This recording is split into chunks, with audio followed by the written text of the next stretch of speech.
want to welcome all of you to this special commencement forum. My name is Tony Bogues, the director of the Center for the Study of Slavery and Justice. And this is a special forum because it is a forum really about the work of one of our graduate students in the Department of Sociology. I can now say Dr. Karida Brown.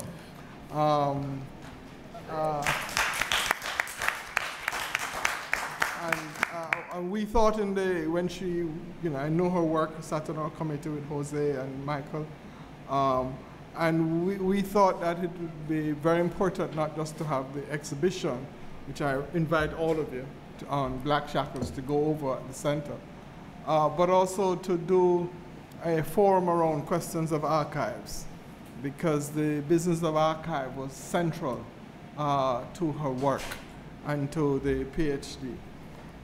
So I will just say a few words and then introduce several people, and then they will just speak and give you the running order.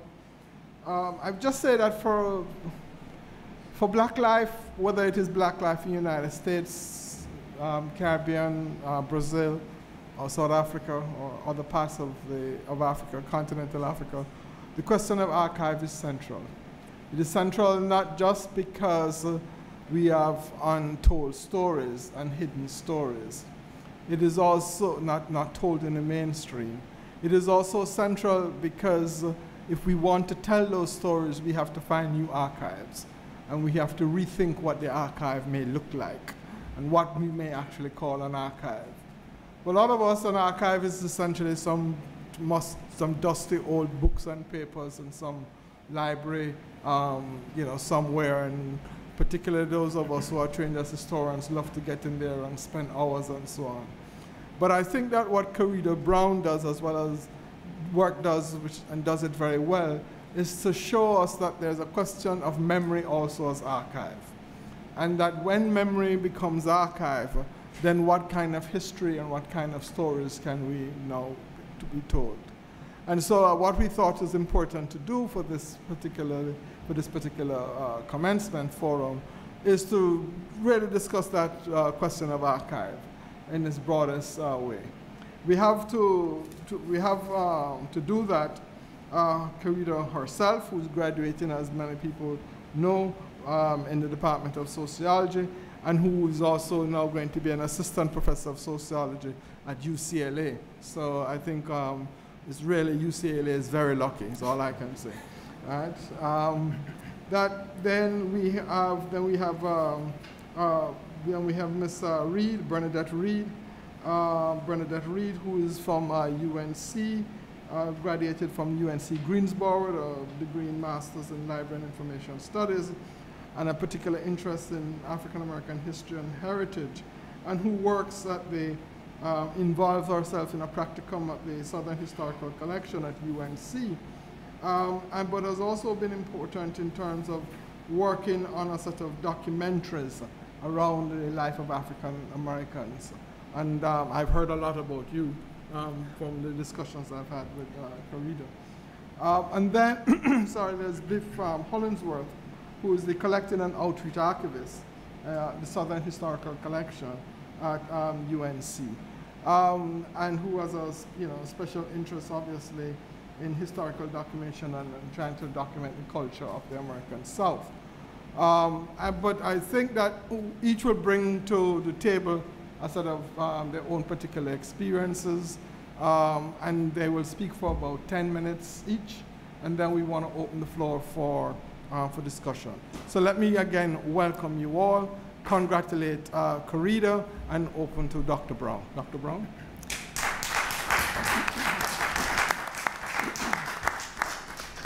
Thank you, Professor Bogues. I want to thank you all for coming out this morning to hear this presentation, and especially thank the Center for the Study of Slavery and Justice for hosting this commencement forum and the Black Shackle exhibition, which really goes hand in hand with what we're doing with this program.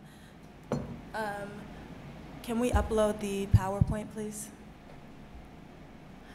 I'm going to start by just sharing the story of how my dissertation research emerged. And I think that's appropriate because, as you'll see, it is very much rooted in story. So I was interested in, no, we need to upload the first PowerPoint, the participatory archive PowerPoint. So I was interested in this phenomena of the African American Great Migration. This was, let's stop. No, can you start it from the beginning?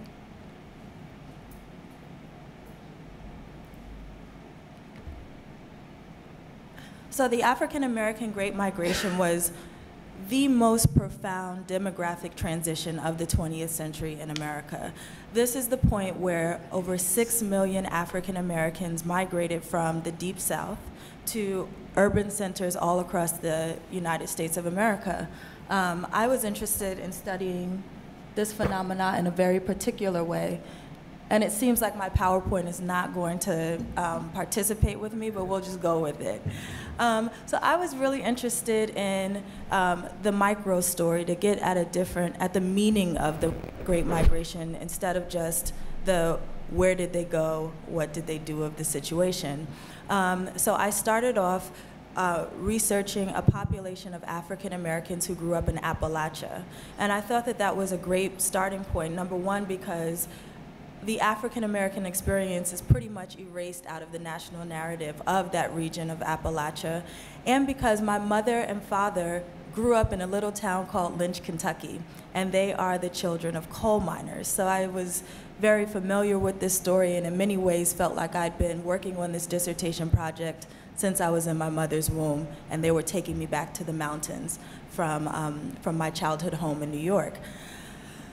So as a sociologist, I used the methodological tools that were available to me based on my training at the time, and I started out with a survey. I thought that I would travel around to cities across the country, locating African Americans who shared roots in Appalachia, particularly in eastern Kentucky, and I would gather all this data with this survey that I had. And if you saw it, you would just laugh me out of this room. It was 28 pages. It took about an hour to, I mean, if you think of a census as an invasive and really like boring thing that you dread doing every 10 years, you can imagine what this survey was like. I would ask discrete questions. What year did you migrate? What was your first job? What neighborhood did you live in Chicago when you first moved?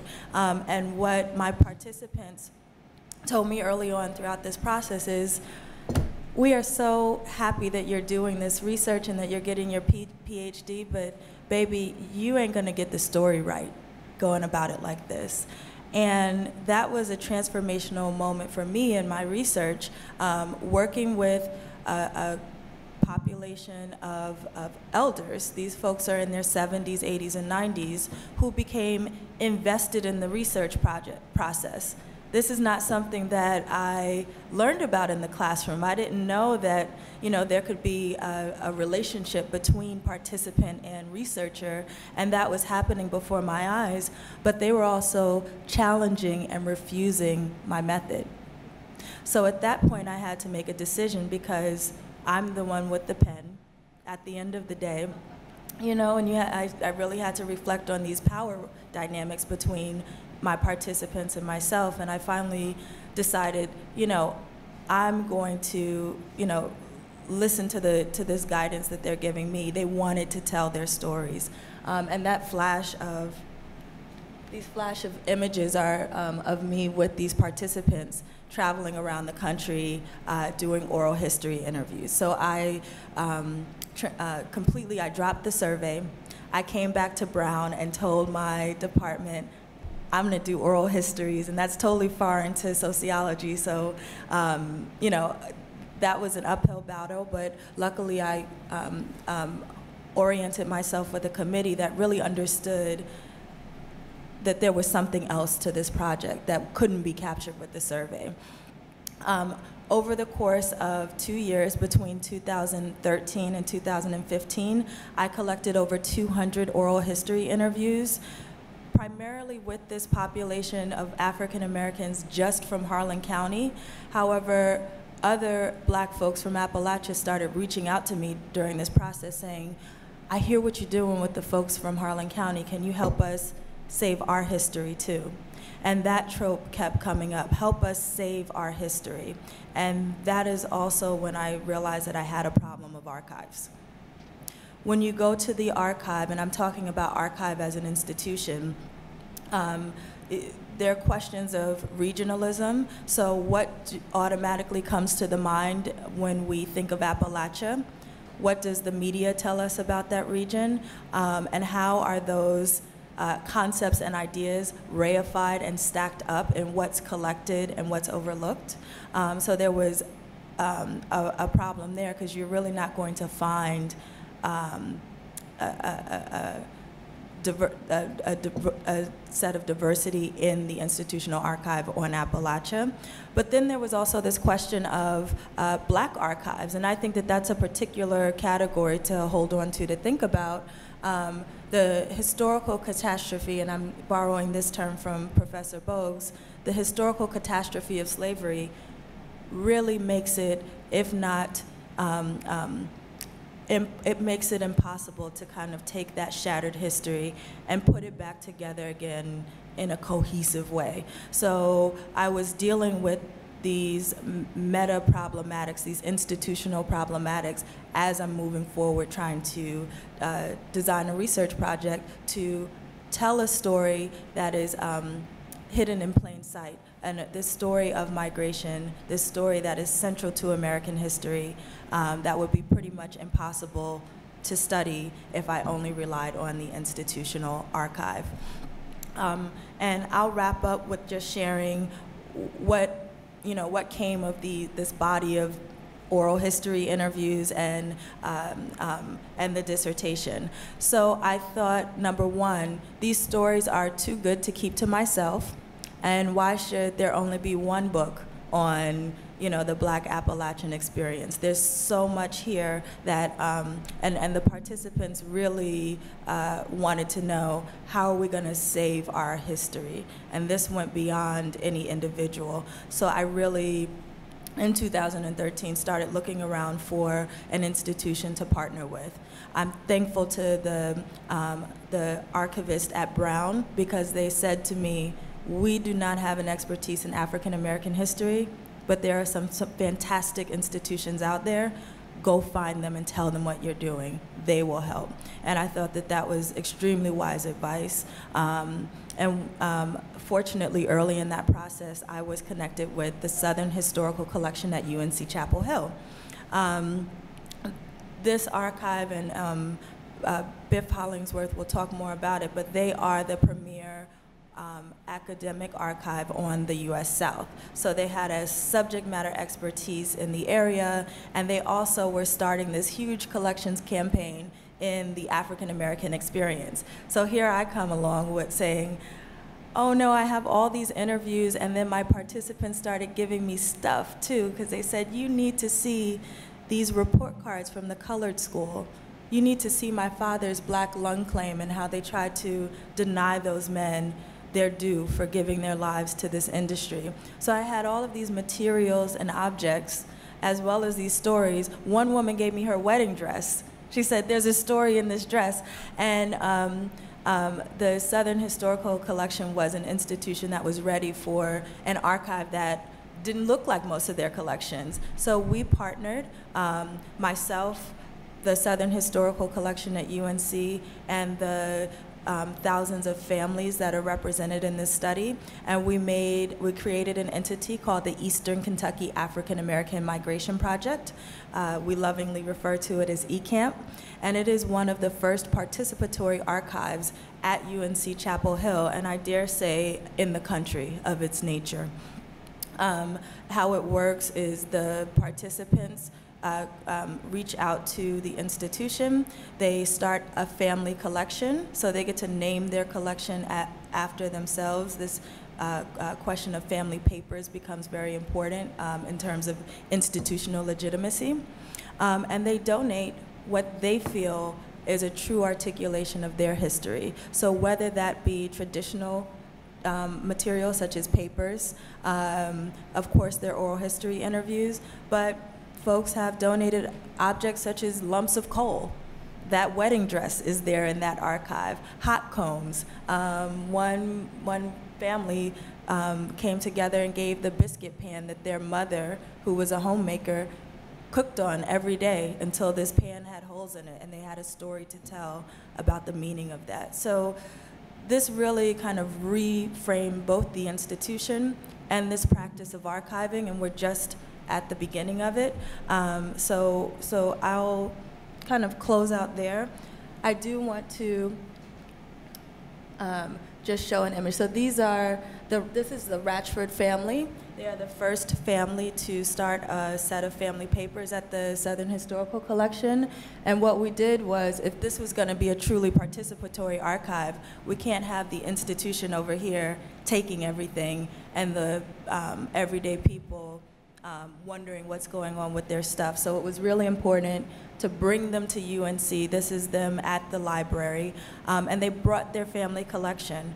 So this is the family, a group of archivists, myself, and we talked through the process of donating, the significance of archives, and then we fielded their questions. How did you feel about this process? How can we think through this to make it something that we could scale up for other families? And they've been working with us in tandem as we build out this practice. Lastly, this is Reverend Edgar James Moss. He was the first individual who wanted his own set of family papers. He is a photographer. He's been taking vernacular photography since 1957, when he received his first camera from his older brother. He has the most extensive photographic archive of Black life in Harlan County that I'm aware of. And it was important to him that he donate these photos so they don't just get lost in the wind when, when he's no longer in a capacity to take care of them. So he sent me this photo on August 9th, 2014, which was my birthday. And he wanted me to see the photo of the FedEx delivery person coming to pick up his collection. And in the email, he said to me, "Today, the first 10 boxes of photographs and my prized lump of bituminous coal mined in Lynch, Kentucky, was shipped by FedEx today. This milestone in my life for which my heart has been made glad. I am looking forward to the next shipment of my life's work that will commemorate pictorially the life and times of African Americans emanating from the mountains of southeastern Kentucky, Harlan County, USA, and our proud heritage and successes." Thank you.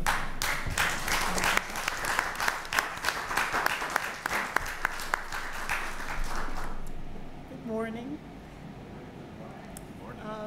This is not my typical space. I'm usually behind the scenes, so I want to thank Karida, Dr. Bogues, and Brown University for inviting me to this forum.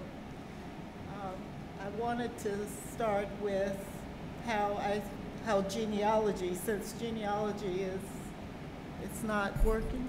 Okay. Could you hear me before? Okay. I want to start with genealogy, since that was the area that I focused on, and how it is used with participatory archiving. You have a chance to look at this little diagram that I did, and I'm going to go through each point.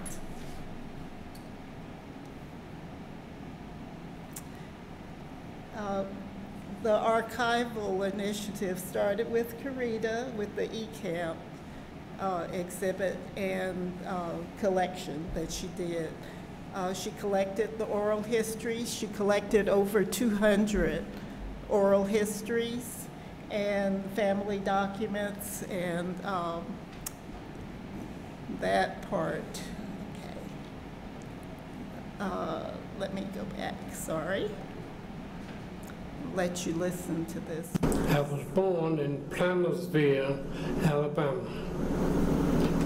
Then my father and my mother moved to Ensley, Alabama. Okay, I know Ensley. And what got so bad down there, the company U.S. Steel hired a man they called Limehouse. He was bringing all the coal loaders up here, up Lynch. And that's how I got here. And I've been here ever since. And the way I got up here, I had to ride a back end of a truck. Okay. So you can see from that this individual did provide some genealogy, some of his family history, and also he talked about how he got from Alabama to Lynch. Also, he rode the back of a truck, but others walked. They hoboed, hitchhiked, and that was their method of getting there.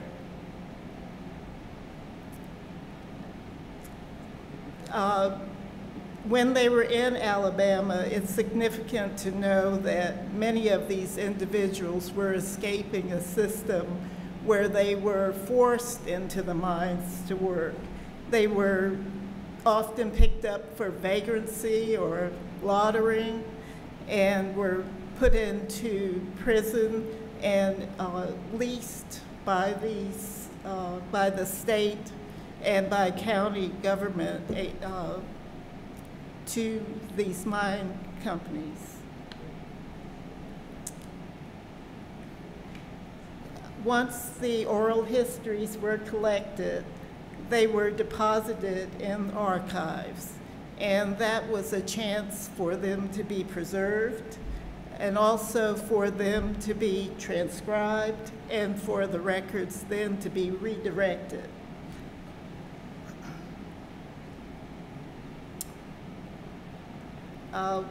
I was fortunate enough to have the opportunity to work on the genealogy portion of the research and to use both community sources in Alabama and also to go through Ancestry.com and to find local historians that were able to give some information and to learn about the families.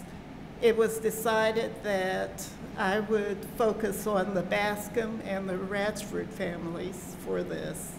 And that was very rewarding. The Radford family tree looks like this. I was able to go back to Edmund and Harriet, who were slaves, probably born in the early 1800s.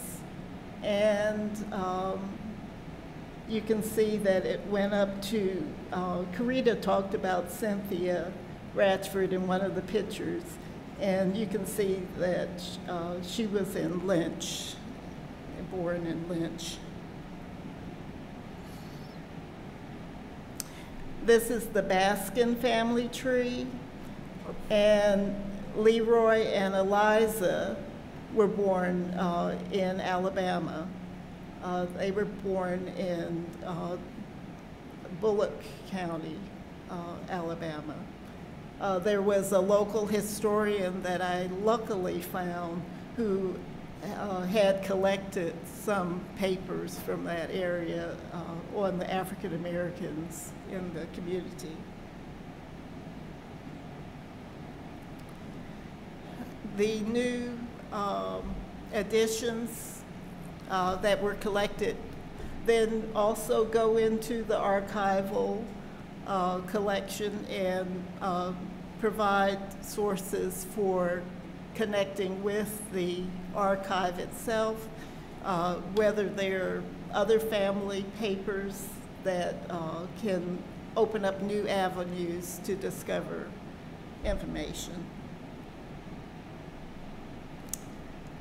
These are some of the papers that were found.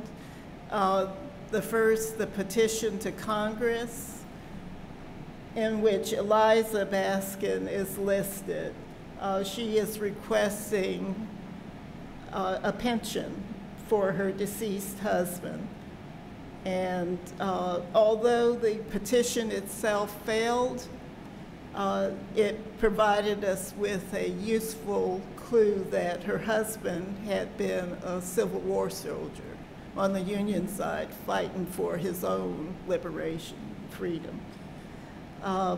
Also found wills, census records, marriage licenses, and those type records.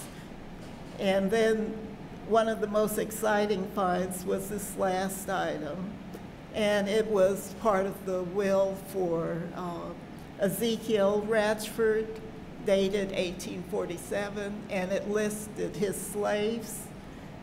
Edmund and Harriet were listed on there with a son, William Radford, and that too provided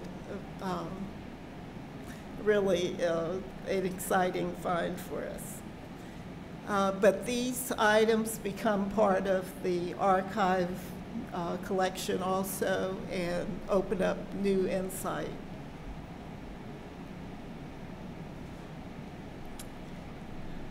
I'm going to play this for you. This is my family.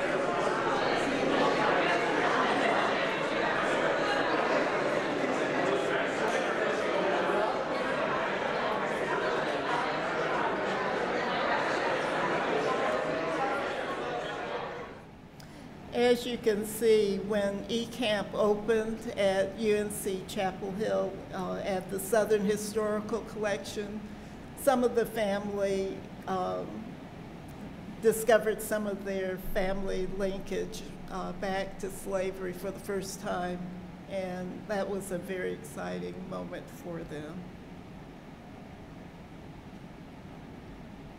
This is my family. Hear it again.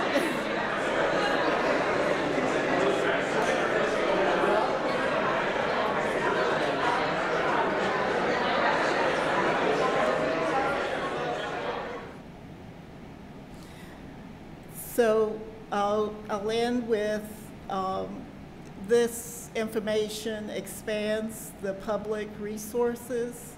It provides an opportunity to put this online and for others to become involved in expanding and participating in the collection. And then that too can feed back to more genealogy research and back to the original person, perhaps allowing that person to provide more details, more information. And this is just showing one of the portals, the online portals that is available now. The family trees for these families is now on Ancestry.com. And I did have that. I wanted to just go through this real quick. There's a little bit of history to African Americans in coal mines. As early as 1760, there were African Americans in the coal mines of Richmond. During the Civil War, there were 1,000 slaves who dug coal around Richmond for 22 companies.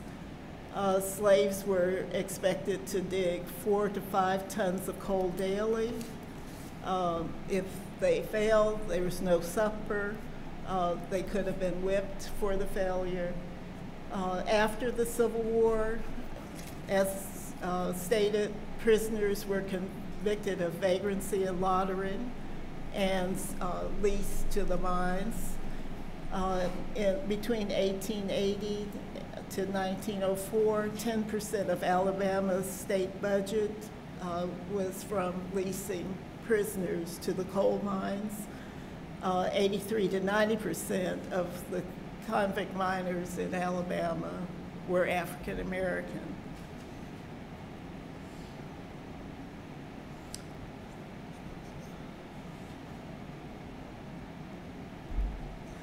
In 1915, I just found this interesting. Robert C. Foster began working in the Vesper mines, and he formed a quartet to entertain the miners during lunch and after work. And he was his group was known as the Foster Singers. They helped to inspire the quartet movement. In 1928, Alabama was forced to shut its slave mines after torturing James Knox in 1924 led to a bunch of protests. And he was tortured because he was unable to meet the 10-ton quota that they required. After that, on July 1st, 1928, 499 African-American prisoners singing Swing Low, Sweet Chariot turned in their picks and tools and lamps for the last time. And the 1950s mechanization ended large-scale use of African-Americans in the coal mines. So. Thank you for listening and for getting through my nerves with me.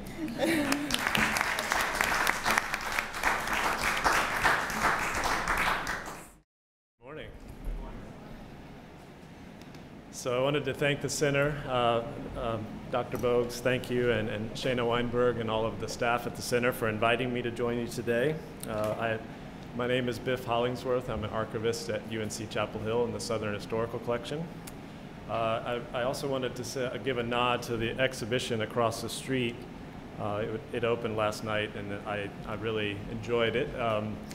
Having been a part of the first attempt for this exhibition at UNC a year ago, it's really kind of amazing to see one of your babies molt and change and kind of fly off to another environment to thrive. And so it's really beautifully designed, and the concept is really great, and you should be congratulated, and you should all go see it. So thank you.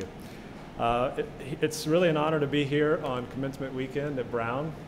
I think for any commencement weekend, it kind of gets you thinking about advice and concepts and personal philosophies, right? And so maybe my 3 things that I would say to new graduates this weekend would be sure to listen, stay humble, and be open to new opportunities that may come to your life. So I'm here to testify a little bit about an opportunity that has come to my life.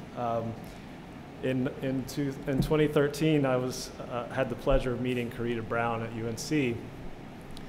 And I remember that everyone on our staff kind of crowded around a small meeting room, and we just sat and listened as Karida shared this unique thread of American history that I admit I had never encountered before.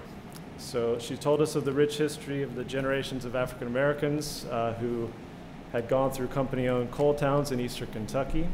And she told us of her personal and family connection to this history, and she told us her desire to bring light and to bring heat to this history through the process of the archive. So immediately I began to unpack my own personal ignorance and see it maybe as a failure of a wider archival community. You see, archivists are obsessed with gaps in the historical record. We are, if we're doing our jobs right, we're obsessed with silences in the archive and how we are complicit in perpetuating those silences. So unfortunately, I believe that archivists are going to continue to be in a position where we are complicit with that process of perpetuating silences, but maybe just the awareness of that will help us to lessen the damage and will force our profession to evolve into a more open model.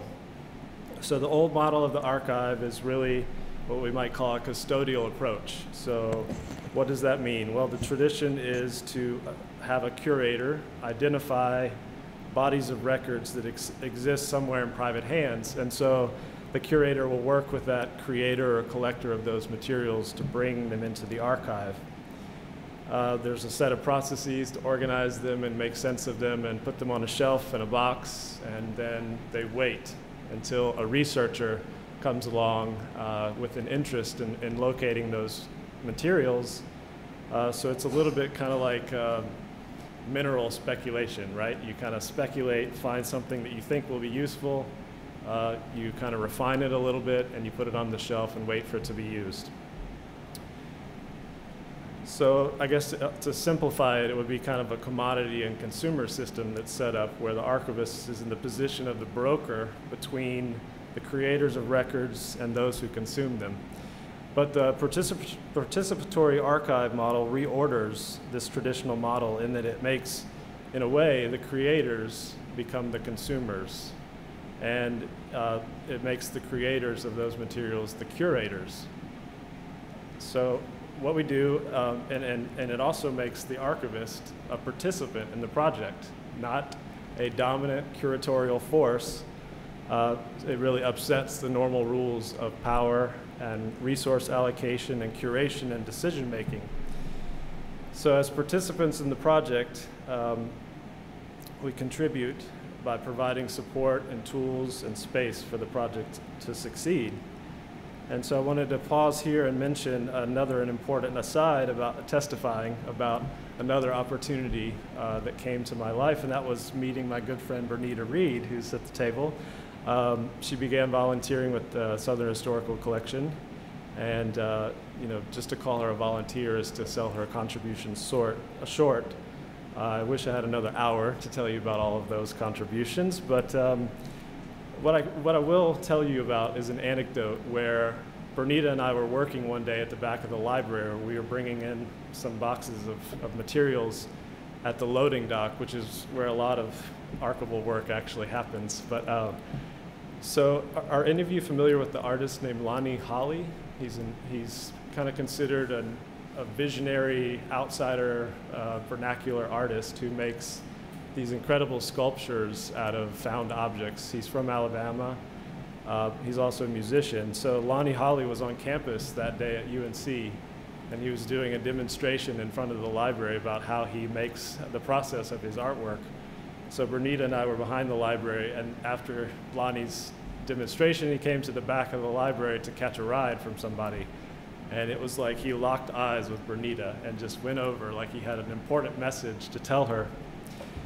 And so I observed as he proceeded to tell her that she was a master, that she had an important message to tell the world. And then he looked at me and he said, "And you are the apprentice." And told her she was going to write an important book as well. So we've got some work to do, right? But that was a turning point for me. It really was, because it really impressed upon me that the archivist is the apprentice, really, in this process.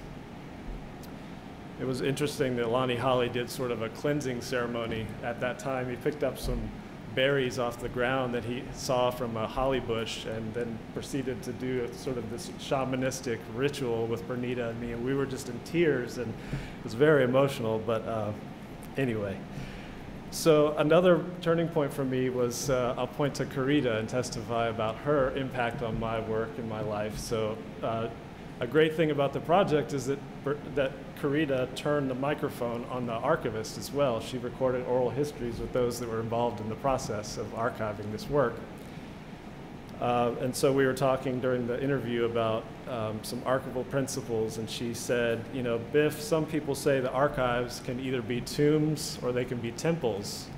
Do you agree with either of those ideas? And I thought for a minute, and I thought, well, I guess I don't really believe in either of those ideas. I think that archives are really more of a compost pile. And Karida said, well, that's disgusting. I don't know what you're talking about. What do you mean? And so I had to think about it for a minute. I'm a gardener at home, and I think like a gardener in garden metaphors. But what I meant was that archives should allow organic matter of the human experience, the leavings of the human experience, to be taken into the archive and composted, where they can sort of transfer their nutrients to another living being, say a research project. So I might switch up the metaphor a little bit and say that the EKAAMP project for me is really like a community garden. So the archivists and the archive really provide the space and the air and the light, the plot of land, but really what crops are to be harvested and grown and cultivated there, it's really up to the community to decide what seeds they'll bring, how frequently they're going to water and weed the garden. So that was a really important turning point for me. It sort of set my personal archival philosophy at that time, so thank you for that. So one result of this community garden or participatory model is that the process becomes more the product. So the process is more important than the product, and it is sort of what you're getting after anyway, is just the process of having people contribute. So I would say that through this project, we've really seen a lot of what I would call archival catharsis. You saw the emotion that was shown by the Radford family as they encountered for the first time 2 generations of their family that they didn't know about. And if you listen to the clips across the street in the exhibit, you'll hear a clip of Mr. P.G. Peoples talking about the trauma that he endured at the integration of the Lynch-colored school. But he didn't realize he was talking about trauma until suddenly he realized, you know, it was traumatic. So there's a real catharsis in this project. So I guess I'll just say that with that, I will thank Karida and Bernetaie and all the participants of the EKAAMP project for teaching me to listen and to be humble and to be open. So thank you so much. Well, thank you very much. We have time, we have about 3 minutes, so we have time for 2 questions before they start marching in. Yeah. Can you talk in the, this way, recording this? Yes, thank you. Thank you so much for creating this project and this model for how history can be accomplished and preserved. And I'm curious, you spoke about the archive as a cathartic experience, and I'm curious if Karida can speak more about her experience as an interviewer hearing these stories of trauma and how you grappled with those experiences interpersonally. Can we take the second question so we can get... Yes, please.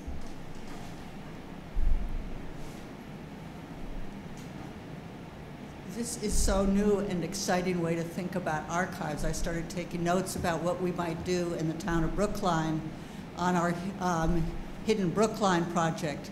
And I'm wondering if you've started doing that here at Brown and might provide some local guidance on how that is shifting, how you look at slavery and justice archiving. Yeah, okay, thank you. Karida. To speak to that question of archive as catharsis, I definitely saw it in the field over and over again. One thing that I really had to reframe for myself as a researcher, you go into the field with your own questions, and those questions drive very much what you think is interesting and important and what you think the story is. And I'll give one example. While I was interested in migration, one thing that really helps in an oral history interview to get your participant comfortable in the process of having a microphone in their face is to start off with childhood. Tell me where your house was when you grew up. What kind of games did you play? And of course, from that, it's a natural transition to tell me a little bit about what you remember about school. Now, when I entered the field, I wasn't interested in education and didn't really think that there was anything so exciting about the school. And what I realized was my participants are obsessed with their colored school. So they grew up, Kentucky was a Jim Crow state, so they grew up, they all matriculated through the segregated school system at some point in their childhood, and they wanted to spend about a third of the interviews talking about every interaction with their black teachers, every play that they participated in, and what the education system was like, and then they would get to that point of desegregation.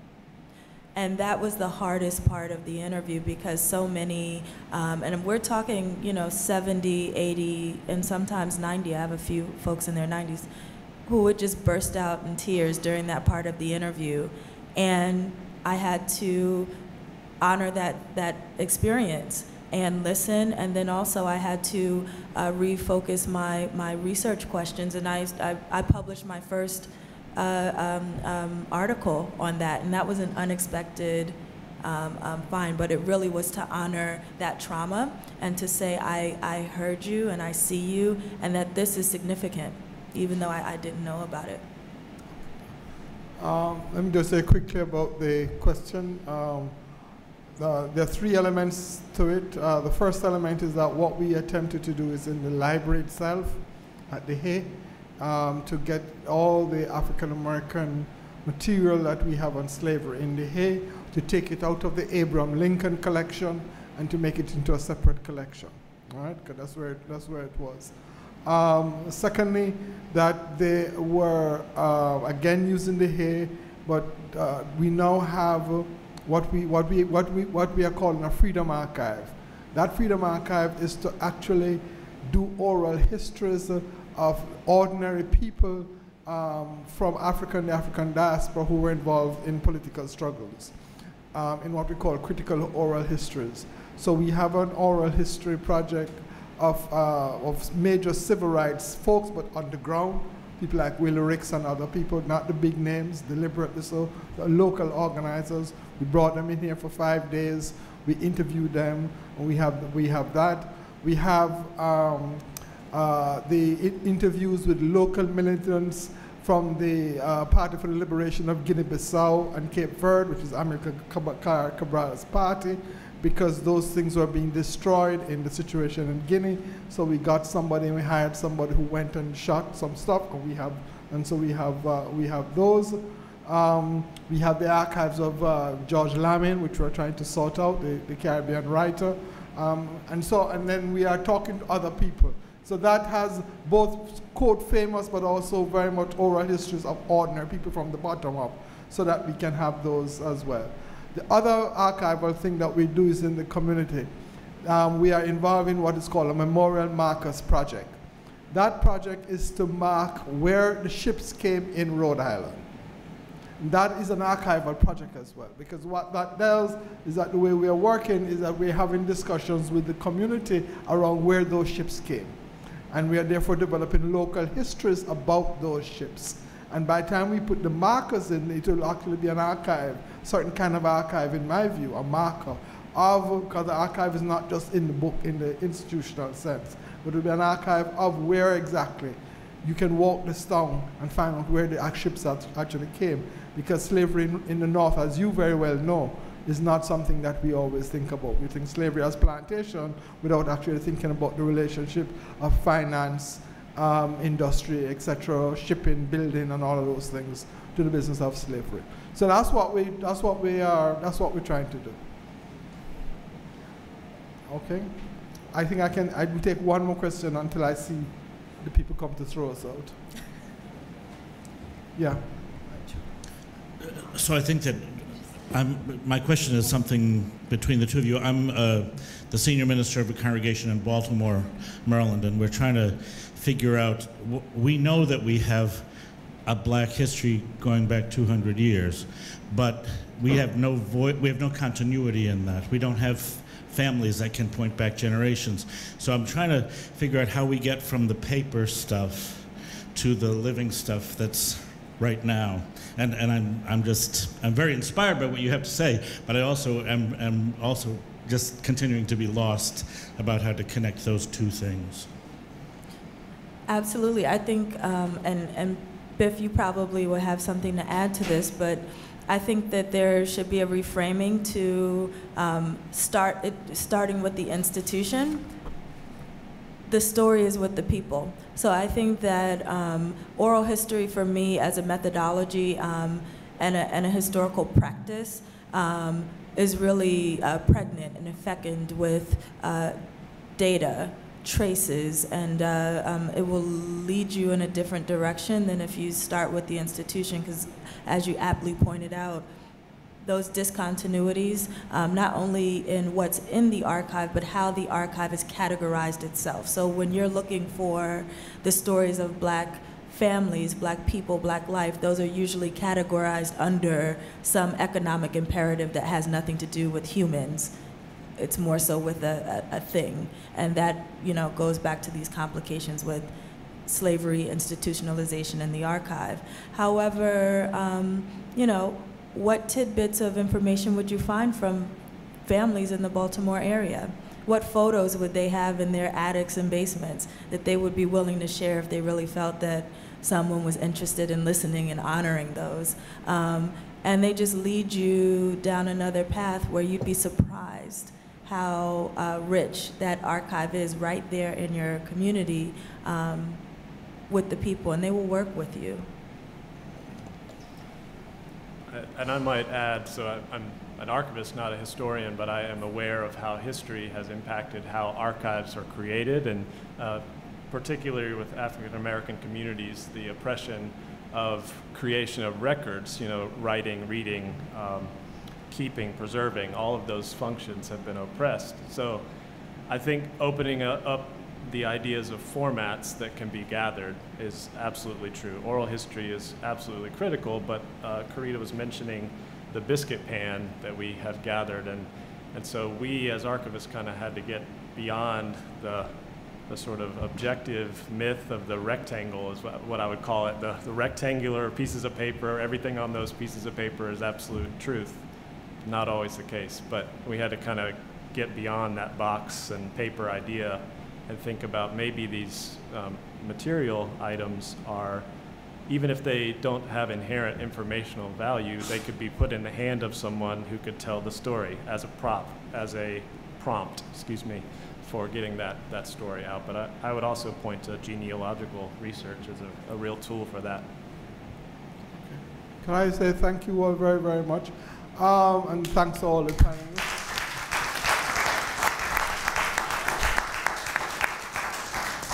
Two things. One, I really would like to invite you to visit the center to look at the exhibition, which Karida was the lead curator. There's another form of archive there which you might find interesting. It's actually a slave garden with a Congolese cosmogram and flowers that the Native Americans and the African Americans used to grow together in southern New England, which also may tell you another set of stories of relationships that we don't usually think about.